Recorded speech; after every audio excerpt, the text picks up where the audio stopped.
আমার গ্রামের বাড়ি আসার দৌলতে বাবা কিন্তু অনেক রকমের টাটকা জিনিস আমাকে খাওয়াচ্ছে। তার মধ্যে একটা হলো এই জিওল মাছ। এই তো কয়েকদিন আগে কয়েকজন জেলে বাড়ির সামনে এই নদী থেকে জিওল মাছ ধরে নিয়ে যাচ্ছিল। ব্যাস অমনি বাবা তাদের পাকড়াও করে, বললো যে আমার মেয়ে এসেছে, জিওল মাছগুলো আমাকে দে।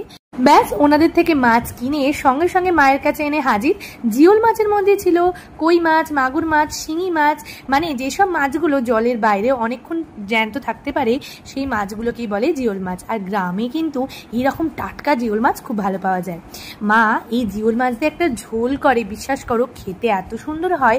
এই ঝোল কিন্তু যে কোনো রোগ সারিয়ে দিতে পারে, পেটের রোগ হোক বা জ্বর সর্দি হোক, সবেতেই এই যদি ঝোলটা তোমরা একবার বানিয়েছো না, তাহলে যে কি ভীষণ ভালো লাগে, টেস্টে অসাধারণ। মা কি করে বানাচ্ছিল জানো তো? প্রথমে মা সবজির মধ্যে নিয়ে নিয়েছিল আলু, পটল, কাঁচকলা, পেঁপে, সেগুলোকে ভালো করে জলের মধ্যে সিদ্ধ করে জলটা ফেলে দিয়েছে। এদিকে গরম তেলে জিওল মাছগুলোকে একটু ভালো করে ভেজে নিচ্ছে। ভেজে নেওয়ার আগে জিওল মাছের গায়ে একটু তেল মাখিয়ে নিয়েছিল, আর কড়াইতে গরম তেলের মধ্যে একটু নুন দিয়ে নিয়েছিল যাতে কম ফাটে। এরপরে ফোড়নে শুধুমাত্র যাবে গোলমরিচ আর জিরে, ব্যাস আর কিচ্ছু দেয়নি।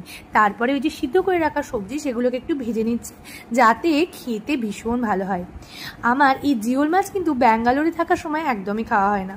ওখানে এসব জিওল মাছ টাছ পাওয়া যায় না। যাও বা একটু মাগুর মাছ পাওয়া যায়, সেই মাগুর মাছ হচ্ছে চাষের মাছ।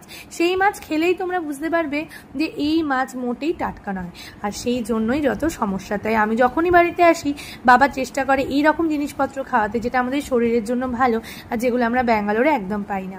আমি যখন প্রেগনেন্সির সময় বাড়িতে ছিলাম, মা কিন্তু তখনও এই রান্নাটা করে খাওয়াতো। এটা আমাদের শরীরের জন্য তো ভীষণ ভালো, এমনকি আমার মেয়ের খুব ভালো লেগেছে।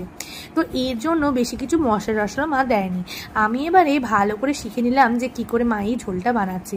আমি জানি না আমাদের ওখানে এরকম মাছ পাবো কিনা, তবে আমাদের ব্যাঙ্গালোরের বাড়ির কাছে একটা ড্যাম আছে, সেখান থেকে ওরা কিছু ট্যাংরা মাছ তুলে আনে।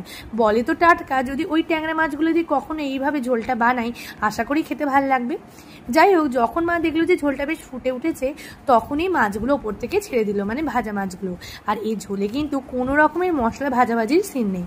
এখানে মা একটু হলুদ গুঁড়ো, নুন গুঁড়ো দিয়ে ওপর থেকে জল দিয়ে কিছুক্ষণ ফুটিয়েই মাছগুলোকে ছেড়ে দিয়েছিল। তারপরে নামানোর আগে 1 চামচ জিরে গুঁড়ো, 1 চামচ ধনে গুঁড়ো দিয়ে আবার বেশ কিছুক্ষণ অনেকটা জলে ফুটিয়ে নেবে।